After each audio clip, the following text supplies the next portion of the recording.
ang ang nakikita natin, inililihis niya ang tunay na dahilan ng pagkatalo ng mga kandidato sa alyansa. Nililihis niya ang dahilan kung bakit yung mga nasa Quadcom, nasa Tricom na yan, yung mga bumoto sa impeachment at saka yung mga sumira, naglumabag sa karapatan, ang pagkatao ng Vice Presidente at ng dating Presidente, yun o talaga ang dahilan. Ang ginagawa ni Toby, Congressman Toby, mawalang galang na sa iyo, kaibigan, pinagtatakpan mo ang pagtataksil ng Presidente Marcos Jr. sa kanyang sinumpaang tungkulin. Anong ginagawa ni Chanco? Magkaibigan tayo, Toby, Ayan ang sinasabi ko. Kahit na kaibigan natin, kakampi, tanongin niyo si Toby, magkaibigan kami na. Pero, pinuri ko siya. Pinuri ko siya noon na hindi siya pumirma sa impeachment. Okay yun. Okay yun. Pero yung ngayong mga paliwanag niya, na sinisisi niya, parang yun ang dahilan kung bakit natalo ang alyansa. Yun po, unang-una, katawa-tawa na nga, na bihirang-bihira, bihirang-bihira tayo makarinig ng nasa kabilang partido, na magsasabi ng totoo. Nagsasabi ho siya ng totoo kasi bahagi ho yun ng pagkatalo, yung impeachment bahagi yun. Pero ang nakikita natin, inililihis niya ang tunay na dahilan ng pagkatalo ng mga kandidato sa alyansa.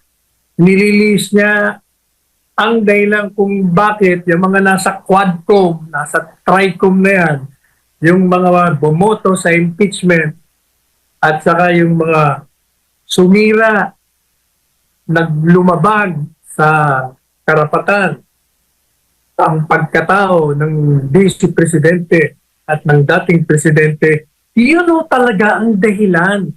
Ang ginagawa ni Toby, Congressman Toby, mawalang galang na sa iyo, kaibigan, pinagtatakpan mo ang pagtataksil ng Presidente Marcos Jr. sa kanyang sinumpaang tungkulin na proteksyonan ang kasarinlan ng ating bansa.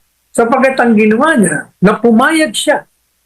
Kung hindi man, kasi hindi po ba, ang talagang hinala, hindi, si Marcos Jr. ang nasa likod dyan.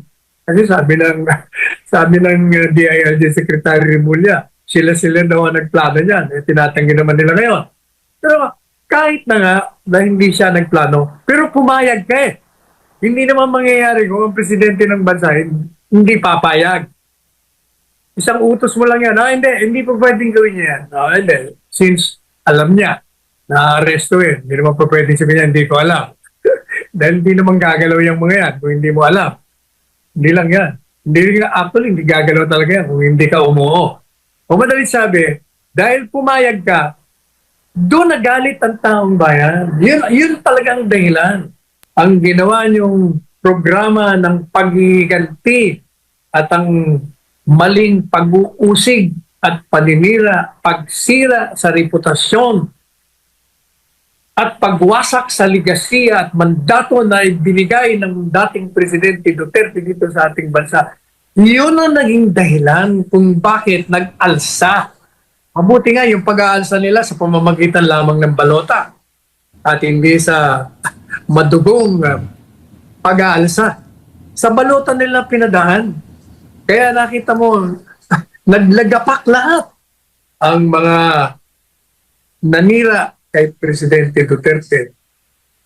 Hindi ba? O sino ba? Sino ba yan? Ayan. O sino yung mga natalo? Sila na yun. Ilan lamang ang nanalo. Napakaswerte pa nga nila at nanalo pa sila. Yun ang bakit? Kung bakit natin pinupunan na naman tong kaibigan natin. Kaibigan natin to, pero pinupunan natin. Kasi nga, para sa kanya, in his own defense, kasi sinisisi siya. Kasi siya ang general campaign manager. Kasi, mga Pilipino, ikaw ang general campaign manager, kaya natari dahil sa'yo. O kaya, sa depensa niya, hindi, kayong mga nag-initiate ng impeachment, ako kontra dyan, tinuloy nyo. O, pero tama yung sinasabi niya yun. Pero hindi yun talaga ang pangunahing dahilan. By doing that, you are tinatakpan mo. You're covering up for the real reason of the downfall of the Alianza senatorial candidates. At ang real downfall na yan, caused by the betrayal of the President of this country to his oath of office of serving and protecting the Filipino people. Yun no ang naging dahilan. O kaya natin pinukontra. Kaya sabi nga natin, tanda mo, Franco, yung nag-viral. Ako yung interview ni Karen Jimeno dyan sa Bilyonaryo, sa kabilang istasyon. Yes. Nung ako'y good luck niya, good luck, Attorney Panelo, for your petition of writ of various forms na pinahal niyo ng anak niyo. Good luck sa inyo. Ang bilis nga ng sagot ko, di ba? Ang sabi ko, good luck to this government Correct. because what it is doing will be the beginning of its fall. Yeah. Doon tayo mag-good luck sa gobyernong ito kasi ang ginagawa niya, ito na simula ng kanyang pagbagsak. Eh, nangyayari na nga yan. Tingnan nyo. Nung matalo ang alyansa, dahil sa ginawa nila kay Presidente Duterte, sila ngayon, nag-aaway. O ano ba tawag mo dyan? Pag sinisi ng isang nasa alyansa, yung kasama niyang kaalyansang mga kongresista at speaker, o hindi ba, nagkakaroon na ng infighting sa loob ng alyansa. Kasi, sinasabi nila, at hindi naman pinasisinungalingan, na interesado si Toby Chanco na maging speaker. O di nag-aaway-aaway na sila. O, yeah.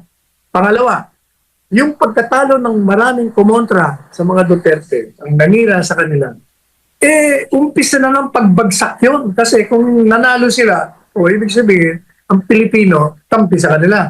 Ay hindi. Naglaglagan nga sila lahat. Kaya sabi ko, may 3 taon pa kayo.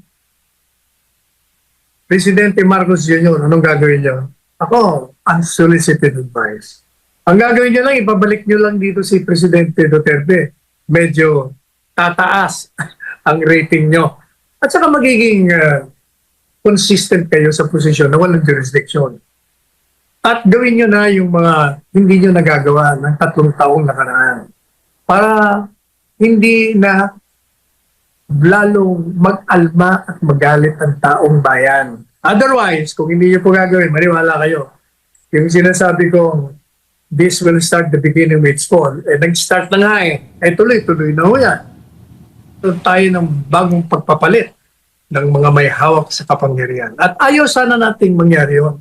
Kaya, gawin nyo na. Sapagkat yung clock, yung relo, di ba, Yeah. tumutunog yun. Ticking. Pag uminto yan, patay na. Tapos Okay guys, yun lang ang video natin for today. At don't forget to follow, like, share, subscribe to my YouTube channel. At maraming salamat sa inyong lahat. God bless everyone. I love you all. Bye-bye.